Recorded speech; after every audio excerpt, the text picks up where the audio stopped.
My college career was over. I got offered a job to become a hospital administrator. 2-year program, $75,000 job. And right before I took the job, my daddy called me on the phone. Let me tell you about my daddy. When I was a little boy, my daddy would always pick me up. When he came home from work, he picked me up. When he saw me in the nursery after church, he picked me up. No matter how long he worked, no matter how tired he was, my daddy would always pick me up. So when I had my kids, I would always pick up my kids. When I got home, sometimes I was tired. They have a bottle in one hand, and they just lifted up the other hand, and they knew what daddy was supposed to do. My job was to pick them up.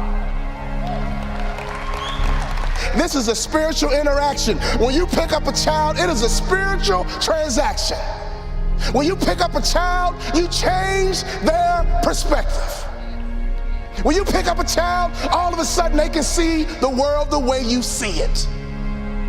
I don't care what your children have done, there is nothing they can do for you to stop picking them up. Well, my daughter's a drug addict, I don't care, pick her up. My son messes up, I don't care, pick him up. I don't care.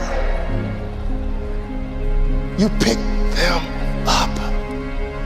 That is your job, mama. That is your job, daddy. That is your job, grandma.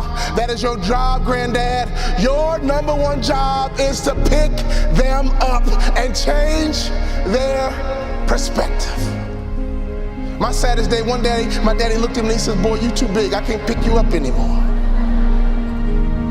But when he couldn't pick me up physically, he would pick me up emotionally. He would pick me up spiritually. I had a great dad because he would always pick me up. He would always change my perspective. So my daddy called me on the phone, he asked me a question. He said, son, you had a tough year, what's next? I said, Dad, I'm gonna be a hospital administrator. He said, not bad, but let me ask you a question, son. Do you believe you're an NBA player? You can't outproduce your self-image, son. If you don't think so, go take the job. But if you believe you're an NBA player, go for it. My dad had the self-control and discipline and waited for my answer. And my answer was yes. You're right, Dad. I can't work the rest of my life. But playing in the NBA is a dream I've had ever since I was a little boy. He said, go for it, son. I limped back into my coach's office with a cast on my foot. I said, Coach, what do I need to do to play in the NBA? I asked that question 4 years in a row. With tears in his eyes, he said, son, when I recruited you, I heard you was a mama's boy. But I'm here to tell you, you're just like your daddy. But what do I need to do to play in the NBA? He said, do 2 things you can play in the NBA. Lose 20 pounds and shoot a 3-point shot with range, you can play in the NBA. I think you should be a motivational speaker, son, but if you lose 20 pounds and shoot the 3-point shot with range, you can play in the NBA. I lost 20 pounds, and every day I would shoot 500 shots a day, every single day. I got invited to training camp with the Dallas Mavericks, and not only did I make the team, I became the first ever undrafted rookie free agent in the history of the Dallas Mavericks to start opening night. Could you imagine what was going through my mind? I had not started a basketball game since high school. I got to the arena and they dimmed the lights and they put the spotlight right on me. Right through the spotlight, I saw my mom, my dad, and all my brothers and sisters. They surprised me at the game. Then I saw my dad. And I just pumped my fist. And he pumped his fist. And tears streamed down my face. Thank you for all those timeouts. Thank you for making sure I was always home when the streetlights came on. Thank you for making sure I could always hear your voice. Thank you for always changing my perspective. I know what it feels like to sit on a bench. I know what it feels like to get knocked down.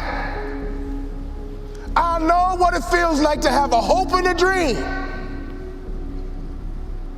and nobody believes in it but a few people. Go for your dreams. Don't live life with regrets. Go for your dreams. Don't live life with regrets. Go for your dreams. Don't live life with regrets. I could always hear my daddy's voice. You have children, you have grandchildren. Can your children and grandchildren hear your voice? I could always hear my daddy's voice. He would say, go out, have a good time, play with your friends, but don't let the street lights beat you home. When I started my motivational speaking business, I called my daddy and said, Daddy, I'm gonna be a motivational speaker. He said, son, you think you can be successful at it? I said, yes, sir. You think you can make a lot of money at it? I said, yes, sir. He says, go for it. That's all my daddy said to me was go for it. So when I think about life, when I think about my goals, one thing he did for me as a father is to make sure I was always where I was supposed to be. He would have me write my goals down, and he would check in periodically, basically asking me, Walter, where are you supposed to be? Fathers, do you realize how powerful that is? If you ask that question of your kids, what are your goals? What are your future? Who do you want to be when you grow up? And every now and then check in by asking a simple question. Where are you supposed to be? The bell is ringing, and I came to ring your bell and ask you the question, Father, where are you supposed to be? And ask that question to your children. Where are you supposed to be? And don't you quit until you're number one.